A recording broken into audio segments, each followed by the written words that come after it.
जैसे हमने 3% 8.1 के किए थे, आज चौथा पर्सन वो ही कंसेप्ट जो हमने 3 प्रश्नों में लगाया है। और उम्मीद है कि आपने ये प्रश्न निकाला होगा, क्वेश्चन निकाला होगा, इसका आंसर भी आपका आया होगा। करना कैसे है कि आपको दिया है, सबसे पहले गिवन है 15 कोट ए बराबर 8। 15 कोट ए का जो मान है वो 8 है। यहाँ से मैं क्या करूँगा, जो भी त्रिकोणमितीय अनुपात है उसको अनुपात में लेकर आएंगे, जैसे पिछले क्वेश्चन में sin d/4। तो यहाँ से अगर मैं ऐसे करूँ कोट ए बराबर 8/15, तो कोट ए का मान आपके पास 8/15 है। और मैंने ये कहा है कि आप डायग्राम बनाएंगे और उस डायग्राम में तीनों साइड आप लिखेंगे। कोट ए की मैं बात करूँ तो बेटे एक बार याद करेंगे, लाल बटे तक, ये तुम्हारा साइन था, ये कोस और ये टैन। यहाँ से ये कोट है, ये सेक है और ये कोस है। आपको कोट दे रखा है तो बेटे कोट क्या होता है, आधार बटे लंब। तो मैं यहाँ से लिख सकता हूँ कि कोट ए जो होगा ये आधार बटे लंब होता है, यानी 8/15 आपको दे रखा है। मैंने कहा था कि जो ये 8/15 है इसको आप ऐसे ही अनुपात में नहीं रखें, आप यहाँ पे 8 के और 15 के मान के चलो, क्योंकि केसी के अगर मैं काट दूँ तो कोई फर्क नहीं आएगा, क्योंकि केसी के कट जाएगा 8/15। डायग्राम बनाएंगे और मैंने ये कहा था कि ये 90 डिग्री होता है, इसके सामने ये करंट, ये करंट है। यहाँ से जिस एंगल की बात की जाती है, जिस कोण की बात करते हैं, उसके सामने लंब होता है। अगर आप इसको ए मानते हैं तो इसके सामने ये लंब है। लंब का मतलब मैं बोलूँ कि ये 15 ए है, कोई दिक्कत यहाँ पे कोई दिक्कत नहीं है, क्योंकि लंब जो है इस कोण के सामने होगा, ए के सामने। ये लंब है, ये कारण है, और एक ये बच गया, ये आपका आधार है, और आधार की वैल्यू कितनी है, 8 के।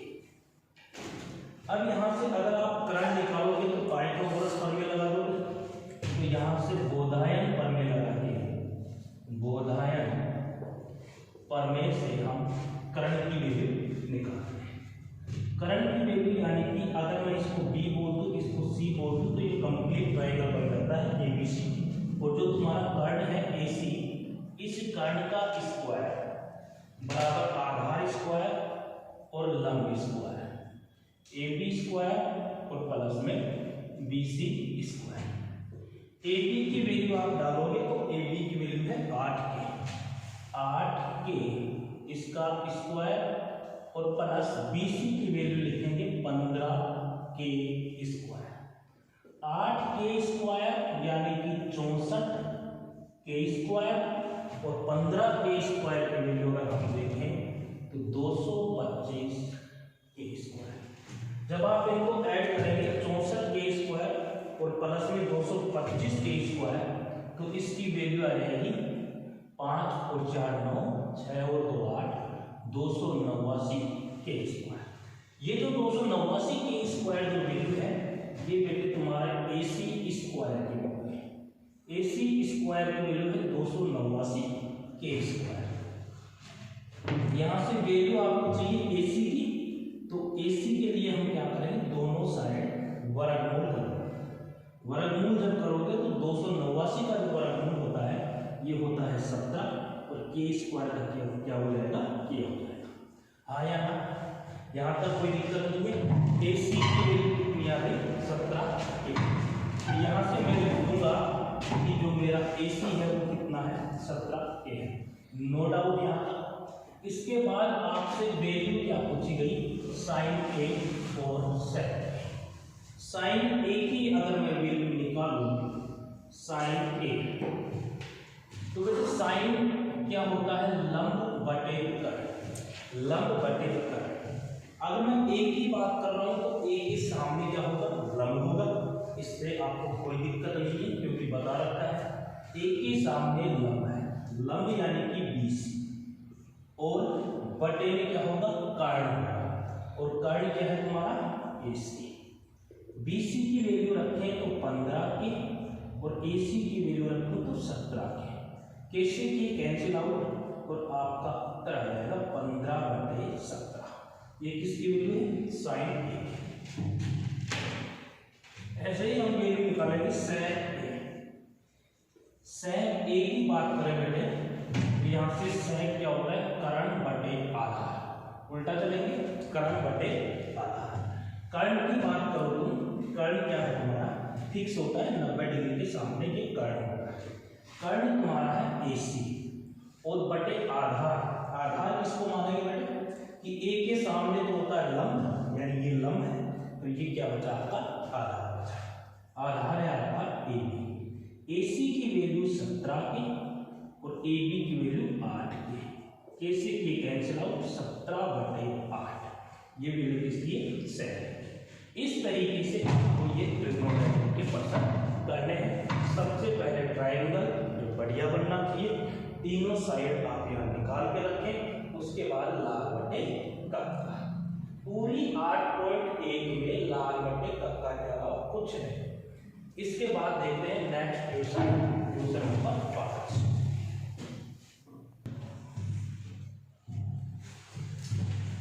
तो नेक्स्ट क्वेश्चन है क्वेश्चन नंबर 5।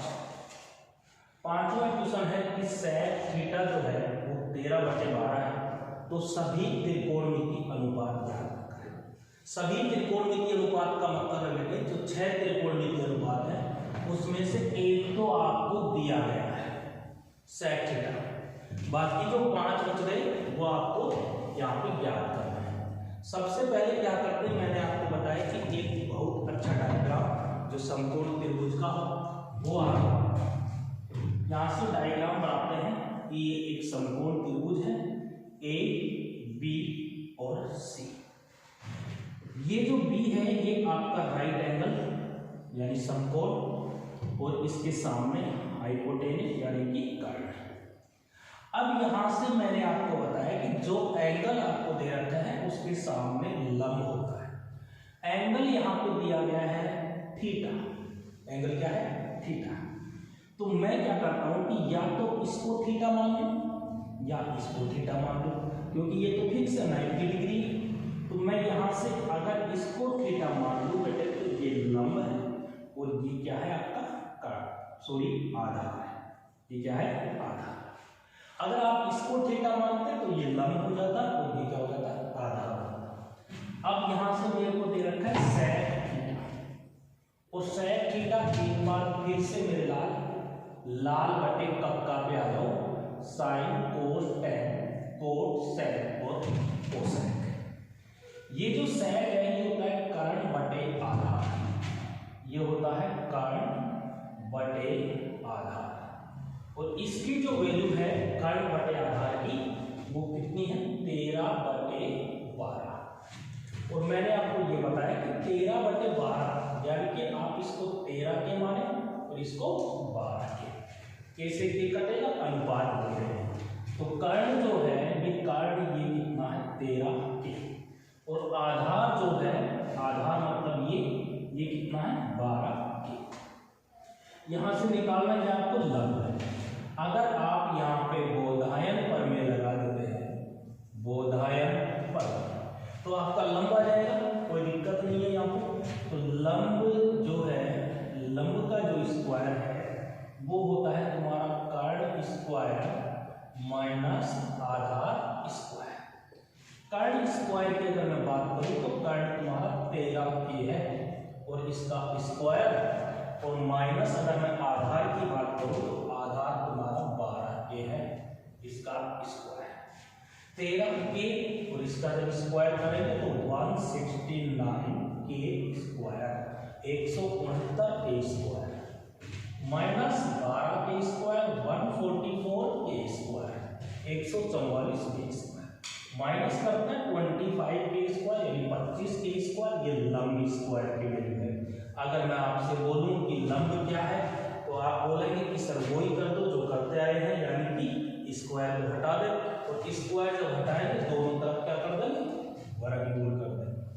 25 का 5 और के स्क्वायर का के, यानी कि लंब की जो वैल्यू है ये है तुम्हारी 5 के। अपने पास तीनों साइड आ गई है। उसके बाद जो भी आपको बताना है sign, cos, tan, coat, cosec, वो हम लाल करके कक्का से बताएंगे। मैं वैल्यू बता रहा हूँ साइन थीटा की, और साइन होता है लंब बटे कर्ण। लंब बटे कर्ण, थीटा के सामने लंब यानी ए बी, और बटे कर्ण है तुम्हारा ए सी।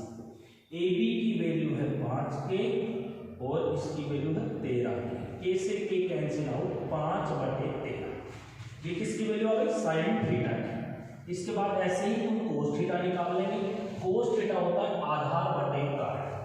आधार यानी कि बीसी और कर्ण यानी एसी।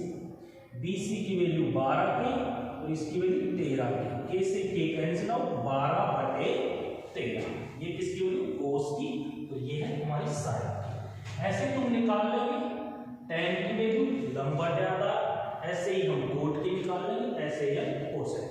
तो ये मैं आपके लिए छोड़ रहा हूँ जो आप निकालें। इसके बाद हम बात करते हैं नेक्स्ट क्वेश्चन, क्वेश्चन नंबर 6 पर। क्वेश्चन नंबर 6 पर हम चलते हैं।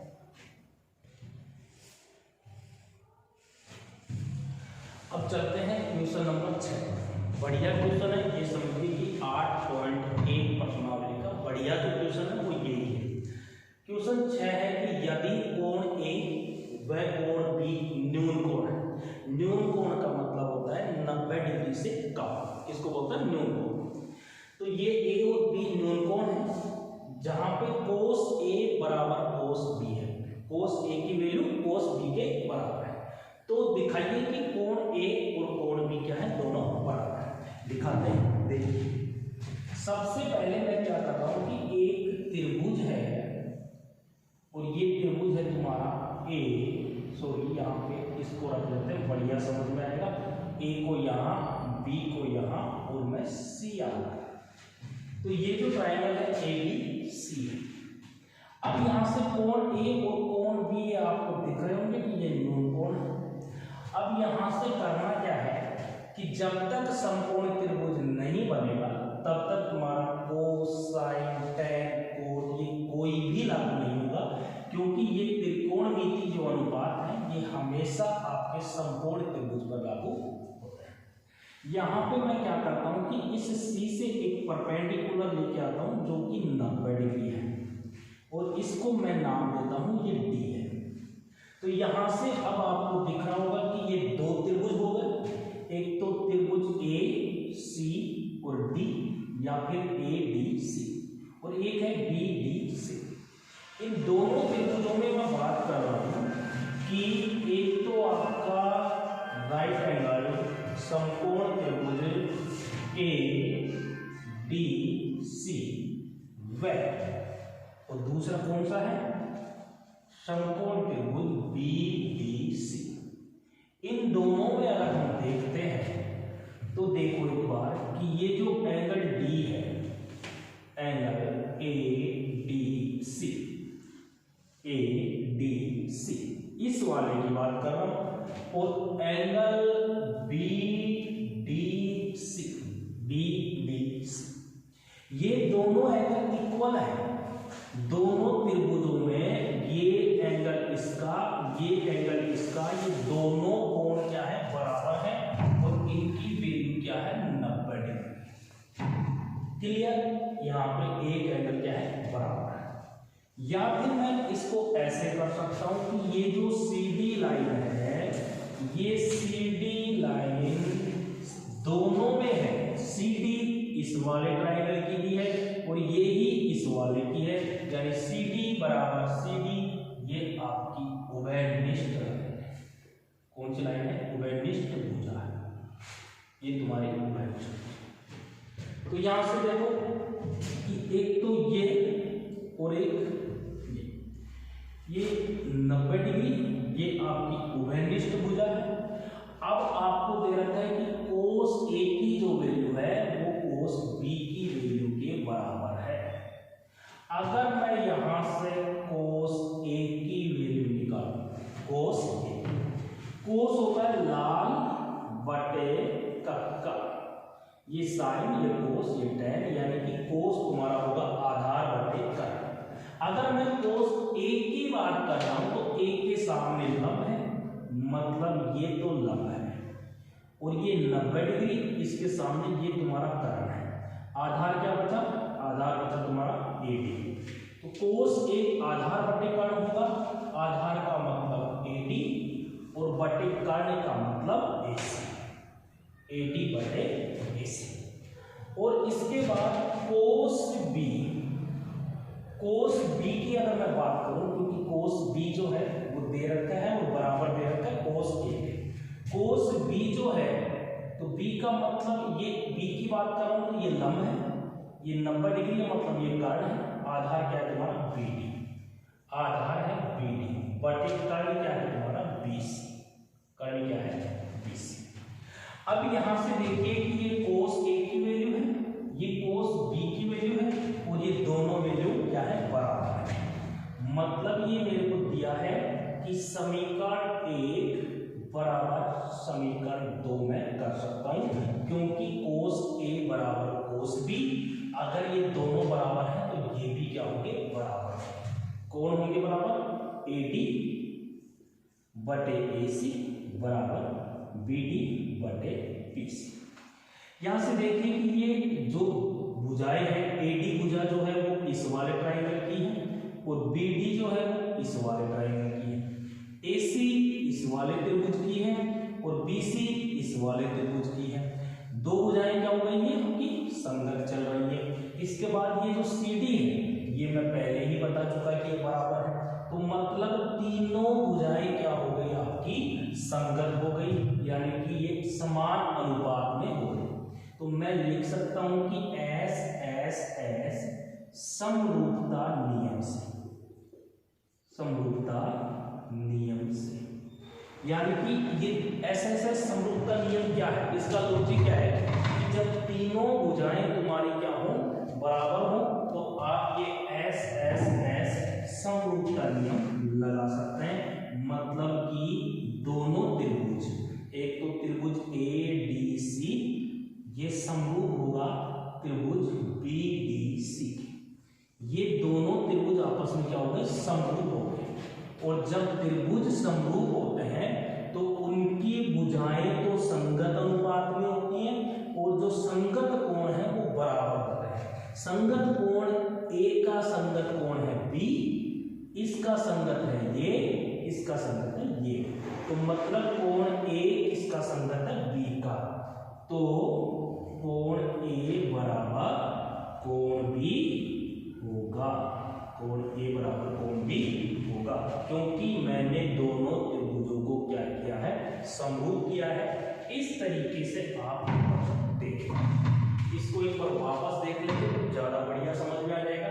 इसके अलावा जो पीछे के 3 ट्यूशन करवाए पिछली वीडियो में है वो तीनों देखना। इसके बाद ये प्रश्न छठा था, और हम देखते हैं लास्ट क्वेश्चन क्या है इसका।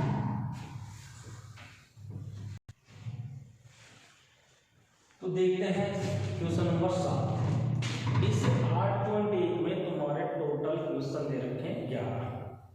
हम आज ये लास्ट का क्वेश्चन है, इसके बाद जैसे जैसे हम मैंने 4 क्वेश्चन करवाए इनकी वापस प्रैक्टिस करो और आगे तुम सोल्व कर रहे। कल ये 8.1 नेक्स्ट वीडियो में कंप्लीट कर देंगे 8.1, इसके बाद 8.2 स्टार्ट करेंगे। अब इस क्वेश्चन को देखते हैं कि यदि कोट थीटा की वैल्यू 7/8 है, कोट थीटा की वैल्यू है 7/8, तो तुम इसको वैसे भी कर सकते हो जैसे हमने तीसरा चौथा क्वेश्चन किया था, उसमें हम साइन थीटा की वैल्यू निकाल लें, यहाँ पे रख दें, कोस थीटा की निकाल लें, यहाँ रख दें, तो इसकी वैल्यू आ जाएगी। लेकिन मैं आपको इस क्वेश्चन को सर्व समीकरण से मैं सोल्व करवाने वाला हूँ।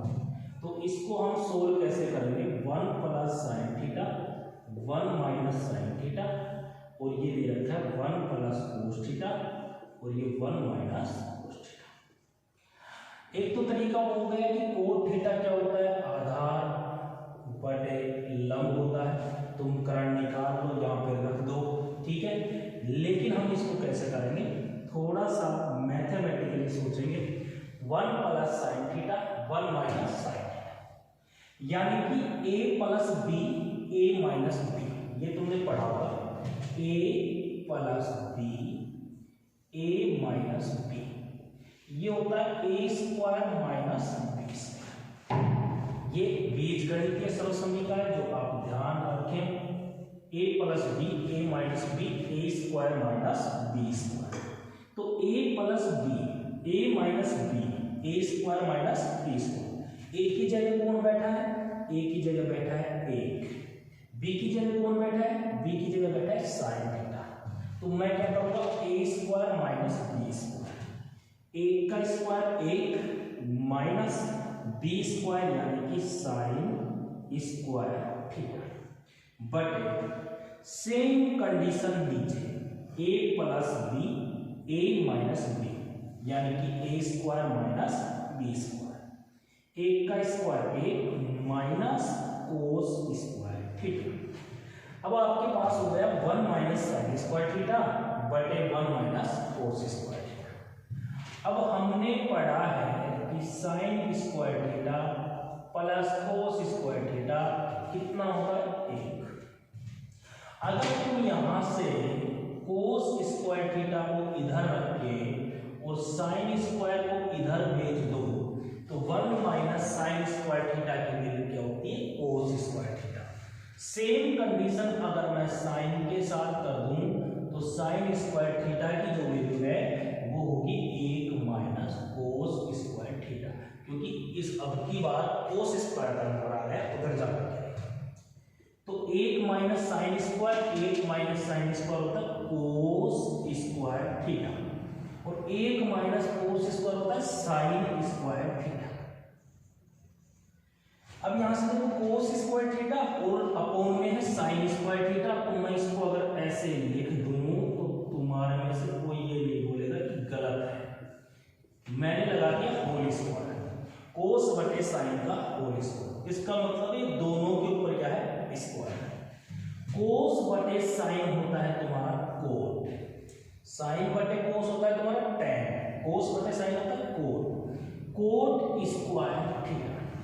और बेटे यहां देखो कोट थीटा की वैल्यू कितनी है? 7/8। इसको पूरा हल करने के बाद मेरे को मिला कोट स्क्वायर थीटा और कोट थीटा की वैल्यू है 7/8 और इसका स्क्वायर करूंगा तो मेरा आंसर आएगा 49/64 यानी कि 49/64।